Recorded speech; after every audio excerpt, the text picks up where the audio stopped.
So I thought volunteering at a charity event would be chill. Maybe help some kids, maybe score free cookies. Instead, Meghan Markle showed up like a Bond villain in yoga pants. And by the end of the day, Prince Harry was crying into a climate grant while my dad tried to colonize Africa with weed gummies. Welcome to Sentebale, the most cursed charity event since Oprah's Favorite Things exploded a goat sanctuary in Utah. It started out fine. I was helping set up chairs and the smoothie station at the Sentebale Gala, Harry's charity for African youth. Everyone was in beige. It smelled like patchouli and guilt. Real chill vibes. Then Meghan walked in. She had that face like she'd just sniffed a poor person, breezed past the volunteers like we were furniture. The big boss of the event, Dr. Sophie Chandoka, comes up to greet her. Super accomplished, total powerhouse. And Meghan just rolled her eyes and muttered, "Let's not waste time." I'm serious. She said that. To the woman who runs the charity, you could feel the air snap. One of the donors actually dropped his quinoa wrap. The whole room went silent, like someone had just drop-kicked a nun. That's when I started thinking, maybe Meghan isn't misunderstood. Maybe she just sucks. Then Cartman showed up with a lanyard that said, Brand Rehabilitation Specialist, and a binder labeled Diva to Deity in 3 steps. He looked dead serious and said step 1 was deny everything, step 2 was blame systemic injustice, and step 3 was launch a podcast.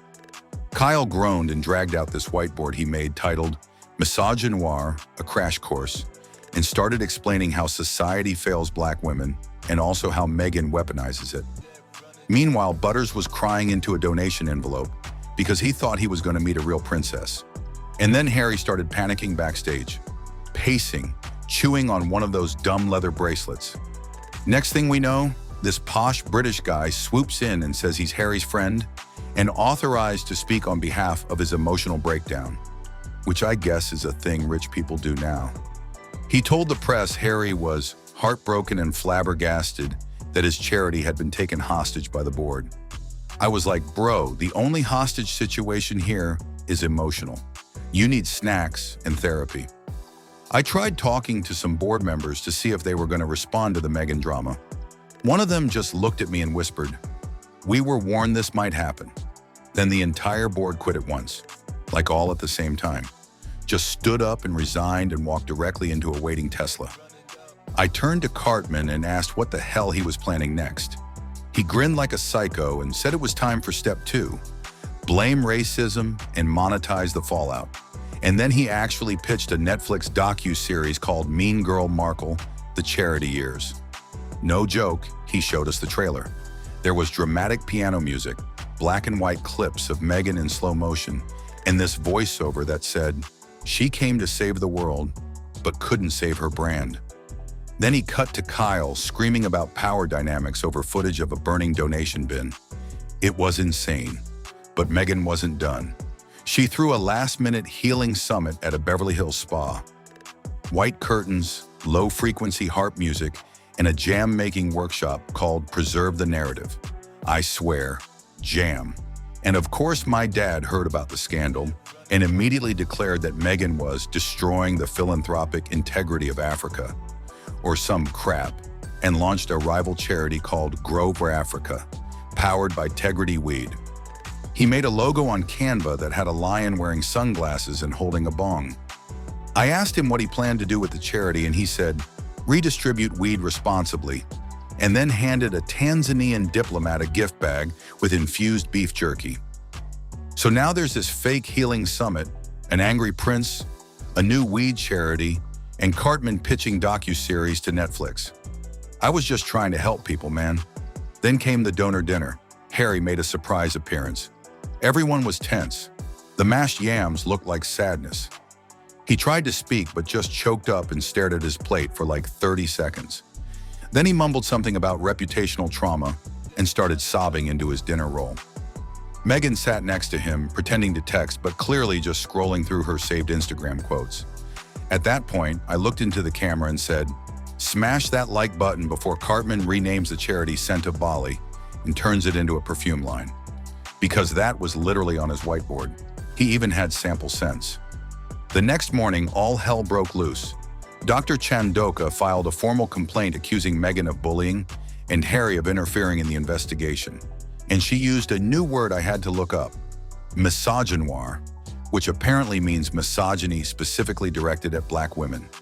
So yeah, Meghan and Harry were now being accused of the exact thing they always said they were victims of. Cartman saw the chaos and launched an MLM called Duchess Drops, Empowerment You Can Ingest. He made 2 flavors, moral high ground mango and passive aggressive peach. They were just glitter pills in jam jars. FDA shut it down after Butters grew a 3rd eyebrow. Meanwhile, no one could find Harry. I heard he left Meghan's meditation dome and was now camping behind Whole Foods. Kyle and I found him there watching old episodes of Suits on a cracked iPad and eating expired vegan jerky. He looked up with these glassy eyes and said, "She was supposed to be like my mom." And I just said, "Dude, that's creepy. Stop, honestly." I think that was the moment it all hit him. The canceled deals, the lawsuits, the ghosted charities, the fake friends. Even the kombucha was turning on him. Dr. Chandoka wasn't posting cryptic quotes or crying on Oprah. She just filed a lawsuit, brought receipts, and said she was done being manipulated. It was kind of badass. And yeah, I don't hate Meghan. I really don't. I just think she's obsessed with being adored. Like if she walked into a burning building, she'd expect the fire to compliment her dress. She wants to be Diana, but she acts like a lifestyle influencer who bullies Etsy sellers. Even Cartman started getting nervous when his Duchess Drops got flagged by health inspectors. He tried to rebrand it as a female empowerment tonic but spelled empowerment wrong on the labels. And then came Meghan's big response. She posted an Instagram story with a beige background and one of those vague quotes in white serif font that said, "Sometimes the sun sets to remind us it's not all about you." I screamed into a pillow for 10 minutes straight. So what did we learn? Maybe don't turn charities into brand extensions. Maybe don't treat powerful women like obstacles to your narrative. Maybe, just maybe, don't act like you're saving the world when you can't even hold a conversation with someone who built a charity from the ground up. Because if you tick off enough real ones, they don't subtweet you, they sue. Cartman still insists that mean girl energy is a strategy, and he's trying to sell a course on it for $299. Meghan's followers are reposting cryptic sun metaphors, and Harry hasn't been seen since he wandered into a Whole Foods freezer aisle and whispered, "She's just like Mum." Anyway, smash that like button faster than Harry smashed his royal credibility. I'm Stan Marsh. See you next scandal. Oh, and one more thing. You know that reality show Cartman was pitching? The one called Keeping Up with the Kendoba Board? He actually got it greenlit by some crypto guy in Dubai. The first episode was just Cartman firing charity workers for not aligning their chakras with Meghan's frequency. He made them do trust falls on a sound bath mat while yelling, "Center her energy, Susan." And somehow, Kenny got recruited as Meghan's spiritual advisor. It lasted 20 minutes. He said something that wasn't in a British accent, and she screamed, "He's got negative vibrational frequency," and smacked him with a sage bundle. He flew through a linen curtain and landed in a koi pond. The last shot was Kenny with a namaste doormat stuck to his foot, drifting slowly away on a lily pad. And I just stood there thinking, yup, another week in Montecito.